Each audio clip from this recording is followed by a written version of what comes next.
Does Notre Dame's additions from the transfer portal propel the Irish into a national title contender? Locked On presents The Portal, the daily podcast covering college football recruiting and everything NIL. Part of the Locked On Podcast Network. Your team every day. Portal Podcast, where you get your daily recruiting, NIL, and transfer portal scoop. I'm your host, Brian Smith, longtime college football recruiting analyst. Thank you for making the Portal Podcast a part of your day each and every day, right here on the nation's #1 podcasting network, Locked On. We're going to be discussing the Notre Dame Fighting Irish, the portal additions they have, and from a little bit of a different perspective than the last time I talked about them. They have 8 players coming in, but more importantly, did they bring in the right guys specifically for this season? Now, they changed up a few things in terms of how they've done their offseason. They only took 8 portal guys, number one. And number two, they went after some guys that didn't necessarily have a ton of experience, but have a lot of upside. Is that the right approach? Is there a better way they could do it?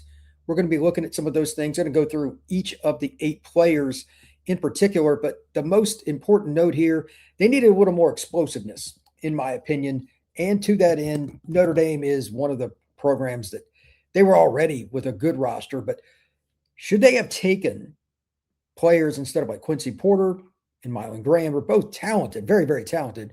Porter was a 5-star and Graham a borderline 5-star recruit, both from Ohio State at the wide receiver position. Should they have went after more, not just talented players, I don't know if you're going to get more pure talent, but more proven?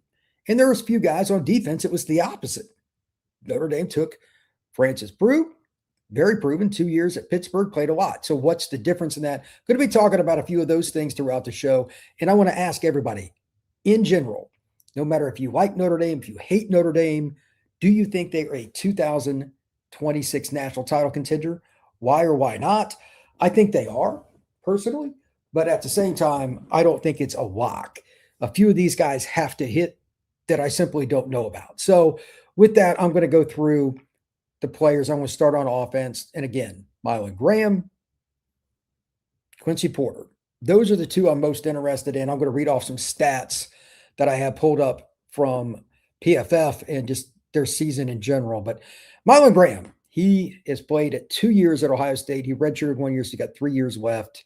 6'1", 190 pounds. He can really run. He's a guy that could probably play safety, probably play running back, whatever. He's very athletically gifted. He played in 12 of the 13 games that he was available for Ohio State last year. Only had 6 catches for 93 yards, 15.5 yards per catch, and 1 drop. So only 6 catches, only a catch every other game, basically, that he played in. Okay. Quincy Porter, he's a redshirt freshman.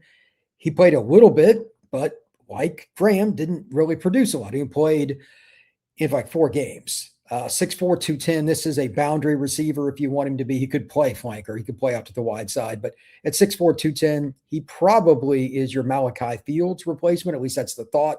He'll compete for that spot. They have other guys there too. Notre Dame's got more receiver talent than some people think. But again, it's not that proven. So last year, 4 catches, 59 yards, 14.8 per reception. He was a 5-star out of Bergen Catholic. I ask again, should they have taken another receiver that is quote unquote proven at the college level? And the reason I ask that is there's debate about it in general, but Indiana, they won the national title predominantly taking players, not all, but predominantly guys that had been proven, even if it was the MAC level, FCS, whatever it may be, a lot of G6 guys that were not highly recruited. But once they got to college, for whatever reason, it worked out. They end up at Indiana. Some, of course, came over with the James Madison group in 2024 and were holdovers in 25. But they went with productivity across the board. They were looking at their list a couple of weeks ago. I'm going to say just a couple of guys that weren't really productive that they knew. And that's probably guys that, if I remember right, they were James Madison. They knew them. But anyway, the point is still the same. It's been shown that a lot of guys work out better when they're proven. And to that end, Florida State in 2024, they kind of took this route with a couple of the elite kids that hadn't worked out at Georgia and Bama. In that 2014 for Florida State, obviously tanked. They won 2 games. So there's some different ways to look at this. But Notre Dame did a mix of that because while Porter and Graham don't have a lot of productivity, they did go and get plenty of productivity on the other side of the ball. By the way, those are the only two players Notre Dame took on offense. No quarterback, no running back, no tight end, and no offensive line. Notre Dame's offensive line is so loaded. They had guys that had multiple years of eligibility left pretty much across the board, and a couple had one left, and they both left. And Notre Dame still didn't take anybody in the portal. That's how well Notre Dame's recruited on the offensive line. So congrats to them. They took Keon Keeley, a former five-star. Some had him as the number one player in the country coming out of high school, out of Tampa, Florida. He ends up at Alabama for 3 years. He's transferred over at 280. I think he needs to lose a little weight. He's going to play strong side end kind of a role. Alabama had him in coverage part of the time. I don't know why. He played in 12 or 14 games, 167 snaps, 9 pressures, 3 sacks, and 5 different stops. He's a guy that has all the talent in the world, but for whatever reason, the light hasn't gone on completely, in my opinion. And he's somebody that, quite frankly, if he doesn't figure out the weight, I think he's a little too heavy to play a Notre Dame scheme with that. I'm sure they'll drop him down. It'll be interesting, but here are his grades for Pro Football Focus. 64.1 defense, run defense 66.5, tackling 74.8, pass rush 54.5, and coverage 75.7. A little surprised by that. But if he wants to improve that pass rush, he needs to drop a little weight. When I knew Keon in high school, he played at Berkeley Prep. Dominic Sayo is coach out there, great guy. 54.5 pass rush should be in the 70s for him. This is a very freaky athlete. He's 6'5" or so, maybe 6'6", whatever he is. He should be higher, but they needed another guy just to add into the mix because Boubacar Traore is a really good pass rusher. Bryce Young's going to be good, but you need to rotate, especially once you get to the playoffs. And on the interior, Francis Brew from Pittsburgh, 6'2", 280. He's got 2 years left. Started 12 or 13 games, 484 snaps, 20 pressures, a couple of sacks, 18 stops, PFF 74.8. Overall, run defense 77, tackling 59, pass rush 74. That's the guy I'm really curious about for Notre Dame on defense. Again, this is the opposite of offense. Mylan Graham hasn't played a ton. Quincy Porter hasn't played a ton. Brew is the polar opposite. He played immediately for Pittsburgh in 24, played a lot in 25. Tion Gray played some this past year, redshirted his freshman year at Oregon, but he's a nose guard. He's a specialty player, 6'6", 336. He started 3 of 13 games, 232 snaps, had a pressure, 12 tackles, 6 stops. PFF defense 65.7, run defense 69.3, tackling 58.3, and pass rush 60.9. He's 330 plus pounds. He's 6'6". He is a specific body type, so experience or not, he's got some.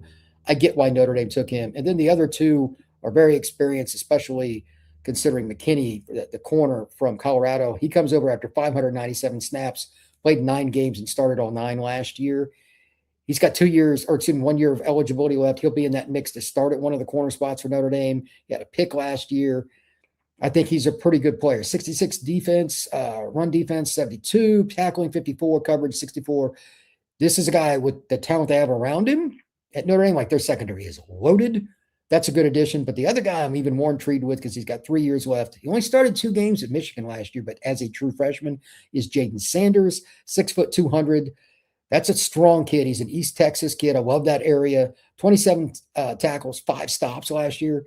Allowed 15 to 21 completions, but only 8.5 yards per attempt and gave up 1 score. PFF 75.2, run defense 68.6, tackling 70.7, and coverage 75.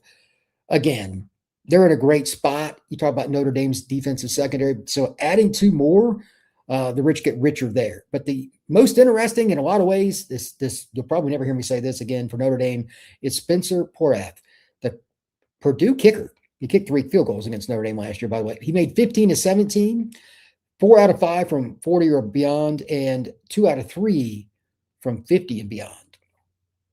That's pretty good. Notre Dame's kicking game was abysmal this past year, though. They, against Boston College, for those who don't remember or don't know, they missed 3 extra points. That's pretty bad. To say the least, that's pathetic. So when we come back, I'm going to go through, I'm going to ask some questions. If you want to get into the chat, fire away. If you're listening to this later on YouTube or whatever, comment down below. But when we come back, I'm going to have some questions for you. I'm going to answer some of my own and why I think in some ways Notre Dame did really well in the portal and other things they might have done. That is next right here on the Portal Podcast. I'm Kalia Butler, host of Locked On Women's Basketball, and this is Mazda's Women's Basketball Snapshot, celebrating the work no highlight reel can ever capture. Dawn Staley and South Carolina remain on top of the SEC standings after handing Tennessee their worst defeat in program history with a final score of 93-40.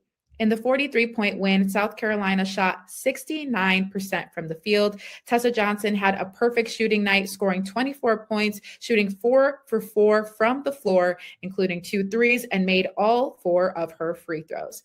And UCLA remains undefeated in Big Ten play, topping Michigan 69-66 as Player of the Year contender Lauren Betts put up a double-double, scoring 16 points, collecting 16 rebounds, and adding 5 assists and 3 blocks. These moments are earned off the clock, those long before the lights ever come on. The sweat, the fakes, the doubt, the scrapes, and coming back for more every time. Mazda puts the same drive into every detail. Wins define the moment, putting in the work, that defines you. There's more to a Mazda because there's more to you. Thank you once again for making the Portal Podcast a part of your day, each and every day, right here on the nation's #1 podcasting network, Locked On. If you have not already, check out the Everydayer Club down below. It will give you a description of everything that's going on. But most importantly, if you want your audio feed to have no ads, $5 a month or $50 a year, check out the Everydayer Club. Let's discuss what's going on with Notre Dame from a holistic perspective here with the portal. I think that the wide receiver impact will be met pretty quickly. We'll know in spring ball. They got CJ Carr. Notre Dame was number 2 in the nation yards per attempt when CJ was behind center. He averaged 9.4 yards per attempt, if I remember correctly. And Drew Metzger is the only guy ahead. He had like 9.5. The guy from North Texas that transferred to Oak State. So they could throw it around, but they also had the advantage of teams knowing they had to try to stop Jadarian Price and, of course, Jeremiyah Love. They're not going to be the same at running back. They've got elite players back there, but that's as good a 1-2 as we've seen in college football the last several years. That being stated, if you've got speed and size on the perimeter, it does put teams in flux. So while I understand that Notre Dame went with some inexperienced guys, I understand the theory. I give that a B+. Like, I still would have liked one more guy, maybe as a proven player. Doesn't have to be a dominant guy, but that's just me. And the 2 guys they got were elite talents. They're kind of rolling with it, and they've got some other young guys. I'm not going to dive into Notre Dame's receiver depth chart. Check out Locked On Irish if you want to do that. A great show, by the way. I was watching some of it yesterday. But I also think that Notre Dame at receiver is going to be a little bit underrated. Faison, Greathouse, those are 2 proven commodities. You got the 2 guys that are coming in. They have some other young players. They'll be in a pretty good spot. So, yes, they will have plenty of offensive firepower. And they've got Aeneas Williams at running back, among others. They have plenty there. My one question, and they could still technically add here, did they bypass on tight end, and should they have not done that? Because they've just had very bad luck. Notre Dame's tight end room has been banged up beyond belief the last couple of years. It's insane. Let's see who's healthy and whatnot, but they need to figure out tight end because it wasn't productive beyond their starter this past year, went to the NFL. They need to figure that out. And if they do, that'll help their run game, because that was the one area, like, it's so weird. You had 2 elite running backs, and they were pretty average in short yardage, to put it mildly. Part of that's on the O-line. Part of it is they were trying to use like receivers on the edge to block linebackers. That's just not going to work. Tight end needs to be better. Hopefully for them, they have a little more productivity based on just guys being healthy. Now, pass rush. Boubacar Traore is a stud. Bryce Young could be. He wasn't as good this past year as I thought. Well, I wouldn't say underwhelming because he's such a freak, but he wasn't as productive as I thought he would. I think he got a little bit bigger than maybe he should have. He's dropped a little weight, and he's 6'7", like 260 something. We'll see how that goes in spring and then into the fall, or summer then fall, but that's just 2 of them. I brought up Keon Keeley a little bit ago. I think that's a really interesting piece because you need to be able to rotate guys, keep players from gobbling up a ton of snaps in your first 5-6 games. They need to be as healthy as possible for when they play SMU, when they play Miami. I think those are the 2 best teams probably on their schedule. I don't have it in front of me. I'm probably missing somebody, but their schedule's pretty weak. Some of the teams that they thought were going to be good when they scheduled them 10 years ago, like Michigan State, Wisconsin, we don't really know. I mean, Michigan State's doing a complete reboot. Wisconsin should be better. They've spent some money. They've got a very mobile quarterback who ran for 179 yards against Indiana last year. He's pretty talented, but I don't think either one of those teams are going to beat Notre Dame. If they can use guys like Keon and he develops and earns it, maybe he takes Bryce Young's spot. I don't know. But at the worst, you're going to have a good rotational guy. He played just under 200 snaps for the Irish this past year, or for Alabama, excuse me. So Keon playing just under 200, that's a loaded edge room at Bama. Like they have a ton of guys. I think there's a chance that he's a 250 snap guy for Notre Dame this year, and they balance it out.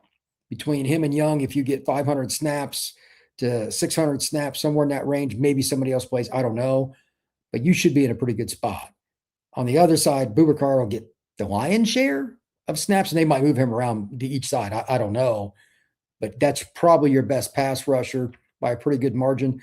And then again, Brew at nose guard on some plays, at 3-tech on others. They're going to do some different things. Notre Dame runs a 3-man front sometimes a 4-man. They're going to be complex, I'm sure. I'm curious to see what they do with him. And then Tion Gray is pretty straightforward. That's 330-some pounds. He's 6'5 plus, 6'6", whatever it may be. He's a nose guard. If you do not double team guys like that, your run game usually suffers, and under no circumstance can a man that size hit your quarterback square. You don't want to double guys like that, but you risk your quarterback getting completely crushed if you don't. He opens up things when he doesn't even make a play. So I understand why they took him. Those are really about as polar opposite interior D lineman as you could take. So is the pass rush going to be better by adding these pieces? I don't see how it couldn't be. I don't know if there's ever an A+ in D-line unless you do what Tech did and just completely overspend. Texas Tech took 7 guys again this year. I will give Notre Dame an A- just because they don't have as much volume as like Tech. But for the 3 guys they have added, Keon Keeley, Tion Gray, Francis Brew, like those are 3 really good players that all have distinct roles that should help Notre Dame. And it's already a good defense, but they'll have more depth. They'll have more size. They'll be able to do different things with their run gap fits because, again, especially when Gray's in the game, you got to double team him or chip him or something. You cannot have him getting into the backfield because he's going to be in the A gap a lot. It's going to put a lot of pressure on teams to try to block at least one, if not both of the edges for the Irish on any given play, one-on-one. That's hard. Now, the secondary is where there's a lot of debate. And I don't want to say I have a different opinion because I want to remain as open as I can, but I'm pretty intrigued here. I know he was only a freshman, and I don't like really going at it and looking at guys and saying, you know what? I think it's going to work out well, and he's going to beat out an older guy, but it's just really rare that a Michigan team starts a freshman at corner for any reason. He started a couple games this last year and only allowed 8.5 yards per reception. His defensive grade was 75.2 on PFF. His coverage grade was 75. And again, I am completely biased here. East Texas kids, I believe he's Kilgore. That's one of the best programs in East Texas historically. He's from an area where it matters. Like it is life and death. I think Jaden Sanders has a chance to surprise some people. And even if he's not a quote-unquote starter, maybe he's the nickel that competes with Dallas Golden. I don't know where they're going to play him. That guy's the intriguing piece in the secondary. DJ McKinney, he'll start some games in some capacity, 6'2", 180, but he gave up 14.1 yards per reception. That's not ideal, but he played at Colorado. So how do I grade that? Because they were just bad. I think that the coaching and the scheme and having more talent around him, McKinney's numbers will get better just by osmosis. But I'm not sure where he's going to play. Is he the field corner? Do they play him at nickel? There's all kinds of rumors about what Notre Dame's going to do. And I'm just going to leave it at this. At worst, Notre Dame increased their depth, which was part of their goal. They've talked about that a little bit.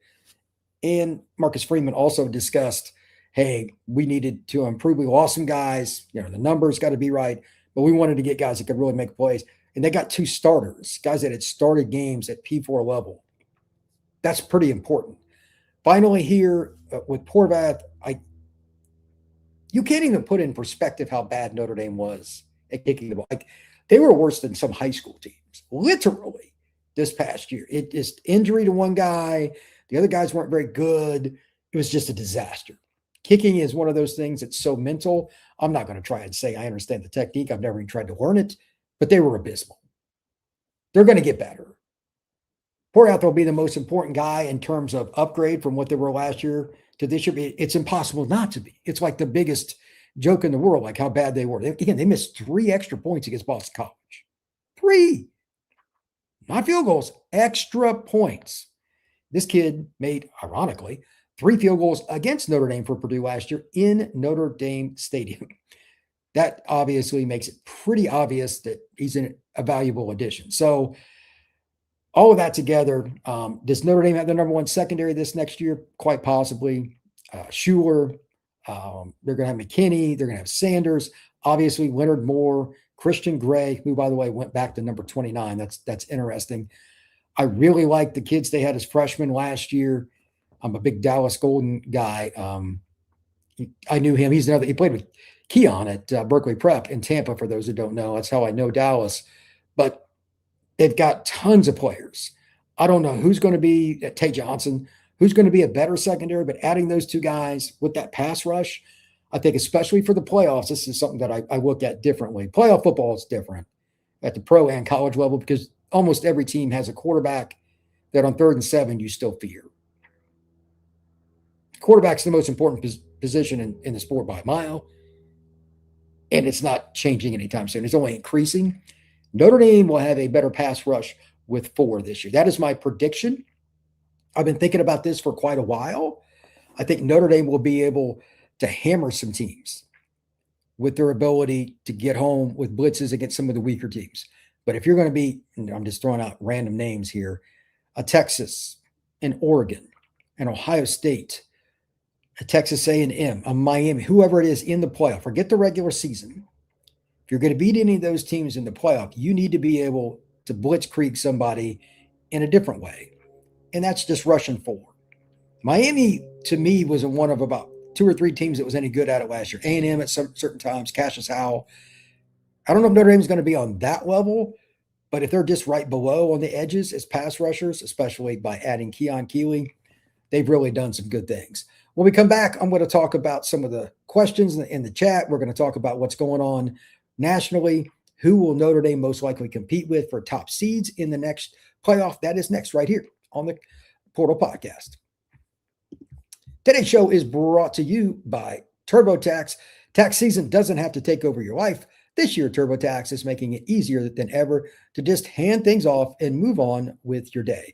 With TurboTax full service, you can have your taxes done for you by a trusted local expert from the beginning to the end without the stress or the guesswork that is involved. So, did you get all the right forms for 1099? Did you make sure you got all the deductions that are possible? And how much time are you wasting if you try to do your taxes yourself or you hand it off to somebody that you don't trust? That's where TurboTax comes in. For a limited time, you can also have your taxes done by an expert for $150 all in. If you didn't have a TurboTax expert file your taxes this past year, just file by the 28th of February to qualify. Take taxes off your plate and get back to your life. Visit TurboTax.com/local to book your appointment with TurboTax today. All right, now let's discuss Big Box. Is Notre Dame a title contender? Yes. In my extremely early preliminary rankings, I've got Notre Dame number 2 up for the record. I've got Ohio State number 1. Really means nothing. We need to see who stays healthy through spring, summer, and fall, and all that stuff. But that gives you an idea what I think of their roster. My biggest questions are tight end. Will they be healthy? They've got to run the ball better on the edges. I mean, for the love of mankind, you had Price and Love, and you struggled much of last year running the ball in short yardage. That doesn't make much sense. But again, they had receivers sometimes trying to block on the edge. That's how many tight ends they had out. It was insane. Secondarily, pass rush. We just went over that. Can you or can you not? This is a straight up checkbox. Consistently against the better teams on your schedule, rush 4 and get home. If the answer is no, your chances of winning a title are diminished just so much, it's not even fun. You can only blitz so much. And Notre Dame's blitz package is tremendous. But against the elite quarterbacks, especially ones that are experienced, like if they play In the playoff, Arch will have been through enough by that point at Texas. Obviously, Ohio State, Miami, maybe LSU at Sam Webb. Like all these teams have veteran quarterbacks that you're probably going to play. So to that end, here are the 6 or 7 teams that I think are pretty much locks for the playoff. Texas Tech, and their schedule is maybe even easier than Notre Dame's. Like it is, they don't play in Miami or anybody. It's the easiest schedule in major college football. They're going to be in, at worst, they're 11-1. I don't know if there will be a second team in the Big 12, but it's possible. But right now, I've got Tech as that one team for sure. Notre Dame, obviously, I already talked about them. Ohio State, I already talked about them. Those are 3. I think Miami, their schedule is not super difficult. Even if they lose to Notre Dame, that might be the only loss they have. They'll be favored in every other game, and they'll only be like a 2 to 4 point underdog at Notre Dame is my guess. Looking at across college football, in addition, Georgia, till otherwise proven, I'm going to pick Georgia to go to the playoff every year. I'm not picking anything with the Trinidad Chambliss thing until I see the paperwork signed one way or the other. If Trinidad's back, Ole Miss is in. If Trinidad is not back, I'm going the other direction. I know there was a trial this morning when I did this, but I have not seen the results. And I don't know if it's done even at this point, regardless, whatever. I'm not touching that. Beyond that, the one that I'm really curious about, because they took 40 transfers, would be LSU. Again, they got Sam Leavitt. That's great. They got Jordan Seaton. In my opinion, the best overall player in the portal was Jordan Seaton. He came from Colorado, the left tackle, to go to LSU. I could see Notre Dame playing against him and that crew in the playoff. But 40 guys is a lot of portal players. How are they going to mesh? I don't know. My dark horse, ironically, to make the playoff that I don't think that many people are going to discuss is USC. They don't play Notre Dame. Obviously, that's been discussed a million times. And they have a much better roster in the trenches because a lot of the key guys are back. They added a few guys on both sides of the ball. We'll see if Lincoln Riley and crew can get that done. It wouldn't shock me if they were 8-4 still. It's Lincoln Riley. But if not this year, coming up, then when's it going to be? I'm picking USC at 10-2. I'm higher on them than most. And for those that know me, I'm obviously not a USC fan, but I'm definitely not a Lincoln Riley fan. But at the same time, hey, man, you got a 5th-year senior quarterback. If you can't make it this year, well, it's, what are we doing? The only other dark horses I want to talk about aren't going to really shock anybody. SMU went to the playoff a couple years ago. They're probably the second best team in the ACC. So that's certainly there. Oregon, I don't really consider them a dark horse. They should be in. They'll be 10-2 or better. I think this is going to be a pretty straightforward year. I think last year was an aberration. I don't think Clemson's on that level anymore. They've got a new quarterback. They don't even know their quarterback's certainly going to be. In the SEC, there's always the chance for some other teams that, like Oklahoma, possible. Their schedule's difficult, but graduate student at quarterback, knows the scheme. He's been with the same coordinator his whole career. Like all those things together, I could see Oklahoma. But anyway, those are some of the teams that I think are going to be in the playoff that Notre Dame would have to compete with, and they pretty much all have experienced quarterbacks. Let's check out the chat. Katie, Notre Dame is definitely a contender. Any portal player needing further development will get it at Notre Dame.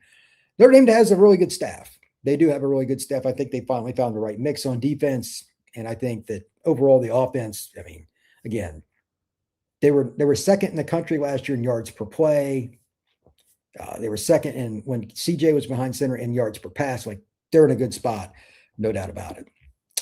Bob Ackerman, thanks for all the great content, Brian. Go Irish. Thank you, sir. Truly appreciate it.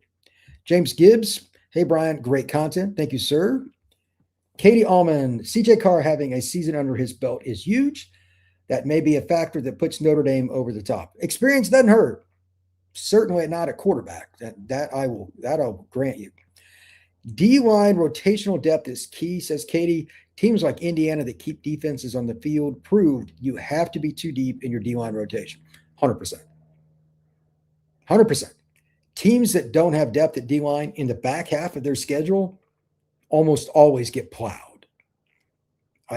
How many times have we seen, and we give you a scenario where there's a team in the Big Ten that's doing pretty well, maybe a little surprising. In like game 8, 9, they'll play a team that's just physical and they're sound, and you know they can run the ball.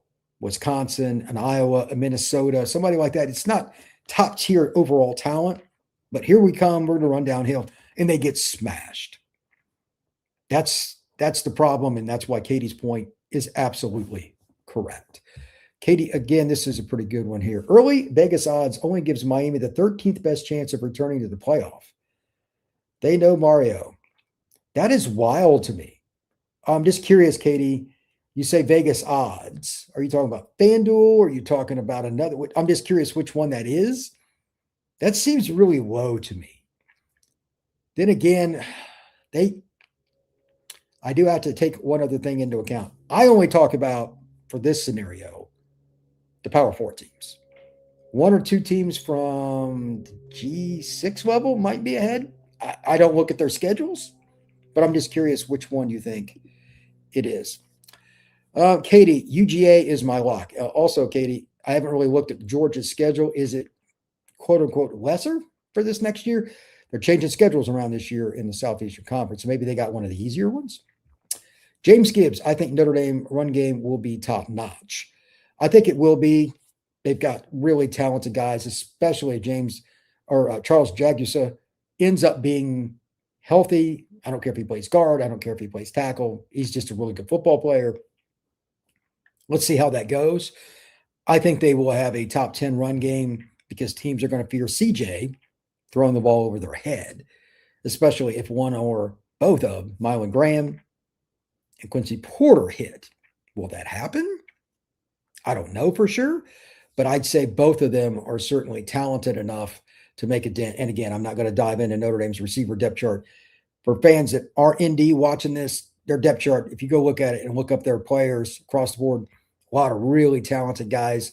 And now they got some youngsters that are trying to push for a starting job or getting playing time. We'll see how that goes. But anyway, there's a long way to go for Notre Dame's run game between now and just the end of spring because there's just no way to say this. Jadarian Price and Jeremiyah Love. How do you replace that? That's crazy. And I know that, again, they got super talented players, but that is really, really hard. Last thoughts here for me before I wrap up the show. Notre Dame, I think, conservatively is a top 10 team by pretty much any measurement. And in my opinion, pretty much a top 5 team. I've got them number 2 early on. I want to see who makes it through spring healthy. But if Notre Dame, against what is a pretty sad schedule, they got to play BYU on the road. They got SMU and Miami at home. Those are the 3 most difficult teams they will play in terms of a absolute roster they're looking at. I think they should go undefeated.